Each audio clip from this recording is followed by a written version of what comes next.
ورحمۃ اللہ وبرکاتہ۔ ناظرین، آج میں آپ کے لیے 3-4 دعائیں لے کے آیا ہوں۔ شروع کرتے ہیں۔ آگے میں 3-4 ویڈیو ایسے بناؤں گا جس میں ہر 3-4 دعائیں کے بارے میں بات کروں گا۔ جیسا کہ آپ لوگ جانتے بھی ہیں، میرا پیچھے چینل محمد سمیر عطاری کے نام سے تھا، وہ کسی نے ہیک کر لی ہے۔ اب میں اسے لینے کی کوشش کر رہا ہوں، لیکن وہ ابھی واپس نہیں آ رہا۔ اسے میں نیا چینل میرا نیکیاں 786، پلیز میں ویڈیو کو سبسکرائب کریں اور ویڈیو واچ کریں۔ آلریڈی مجھے آپ لوگوں کی سپورٹ کی بہت ضرورت ہے۔ شروع کرتے ہیں بر ملک سفر کے لیے۔ بعد نماز عشاء اول و آخر درود ابراہیمی، یہ درود ابراہیمی جب نماز کے اندر پڑھتے ہیں درود 11 بار، اور اس وظیفے کو 1200 بار پڑھیں، انشاءاللہ آپ کو وہ فائدہ حاصل ہوگا۔ وظیفہ یہ ہے، یا محیمن یا حصیب، حاجت کے لیے نسخہ کمائیا۔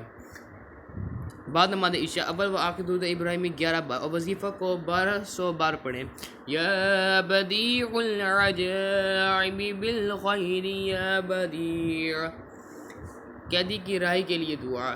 بعد نماز ظہر اول و آخر درود ابراہیمی 21 بار پڑھیں، اور وظیفے کو 1001 بار پڑھیں۔